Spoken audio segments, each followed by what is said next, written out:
Support comes from the Missouri Forest Products Association, providing more than 41,000 jobs in the production of wood pallets, railroad ties, white oak barrels, hardwood floors, and more.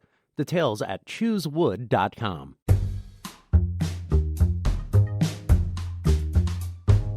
We hope you enjoy listening to this podcast of St. Louis on the Air, brought to you by University College at Washington University, with undergraduate and graduate programs part-time, evening, and online. University College at Washington University, offering world-class education within reach. Welcome to St. Louis on the Air. I'm Don Marsh. Today we go behind the headlines. The Kavanaugh hearing in Washington has repeatedly drawn comparisons to the hearings on the nomination of Clarence Thomas to the Supreme Court.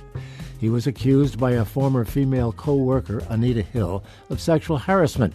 Margaret Freivogel, longtime Post-Dispatch editor and reporter and former news editor here, covered those 1991 hearings and wrote a very insightful column then. She joins me in studio. Margie, great to see you again. Good to see you, Don. They produced those 91 hearings, quite a revelation in your mind, didn't they? Yes, they did. What was that all about? Well, it became clear to me that what was really going on was a pretty bare-knuckles power struggle.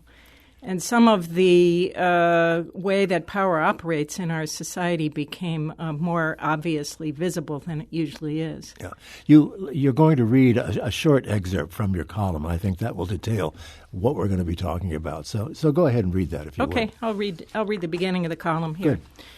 You might think that the allegations against Clarence Thomas set off such a firestorm because they're about sex. But like almost everything else that matters in politics and public policy, the real issue is power. Power linked with sex is what makes sexual harassment such an explosive subject for women, and many of them exploded with outrage last week when the Senate appeared ready to brush aside allegations that the Supreme Court nominee had harassed Anita Hill. Many men in the Senate, including Missouri Republican John C. Danforth, thought the primary danger lay in giving power to an accusation they believed to be false. As the issue rippled through the country, other men, too, wondered if they could be falsely accused. But most women reacted out of a sense of their own lack of power. We know we are vulnerable to sexual harassment, and we need the power to fight back. No federal regulation can give it to us if someone as well-spoken, well-groomed, and well-respected as Hill is not taken seriously. For women not yet schooled in the uses and abuses of power, the controversy offered some brutal lessons.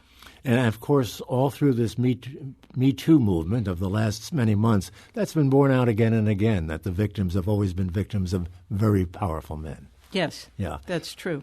And things haven't changed much when it comes to hearings for Supreme Court nominations, as we have been learning. Well, they changed in some respects. I think it's no longer acceptable to vilify the accuser in the same way, although yesterday we saw that they substituted Dianne Feinstein as the evil woman and attacked her. But what they did with the information was pretty much the same. Yeah. You attended the hearings in 91, and you watched most of the day yesterday, from what I understand. I did. Beyond what you've just said, what struck you about the whole format? Well, they were both wrenching experiences for me, just as a person, to watch them. Yesterday I kept thinking, what is this hearing for? I think we all went into it thinking it would clarify some facts, but it clearly wasn't set up to clarify facts. So I think in both cases it was an acknowledgement that something had to be done publicly to address these allegations, but also in the backdrop there was this freight train roaring ahead to continue with the nomination. It looks like that's going to happen. I mean, the vote is assured now in the committee, and the numbers don't bode well for killing the nomination in the full Senate. Yeah, I'd bet on his passage. Yeah.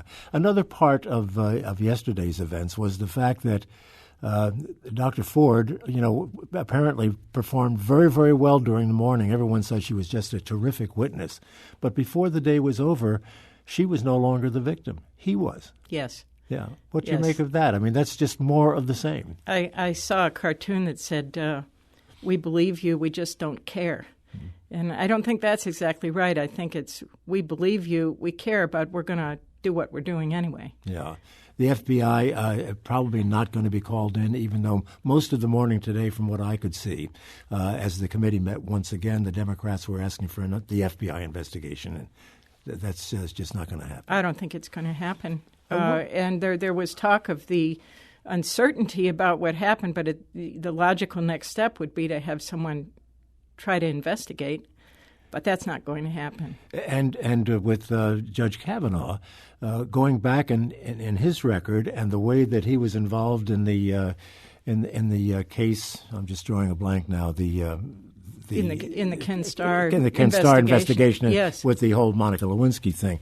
It's a different kettle of fish for him now in terms of what he wants and what he wanted then and what he wants now or doesn't want now. Yeah, well, it was, I thought, extraordinary when he brought that up in a very belligerent way. And his statement became very partisan, very angry, very emotional.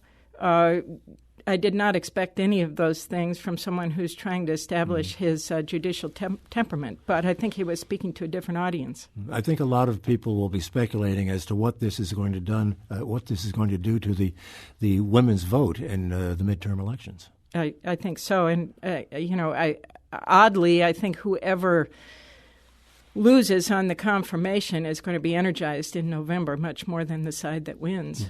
In your column from 1991, you mentioned then Senator Danforth's name. Yes. And that's deja vu all over again because he's been commenting on this particular case. He has, and he feels very badly about the way Brett Kavanaugh's been treated. So it's more of the same. The more things change, the more they stay the same. In that respect, I think so. What else are you taking away from all of this before we say goodbye? I just think it's, a lot of things have changed, and yet when you get right to the bottom line and people feel their power threatened, they take off the gloves and do what they think they need to do to get their way. Yep, still obviously very much in evidence yesterday. Margaret Freivogel, thank you for sharing a few minutes with us and your thoughts on what happened in 1991 and what is happening as we speak, just about. Good to talk to you, Tom. This is St. Louis on the Air on St. Louis Public Radio, 90.7 KWMU.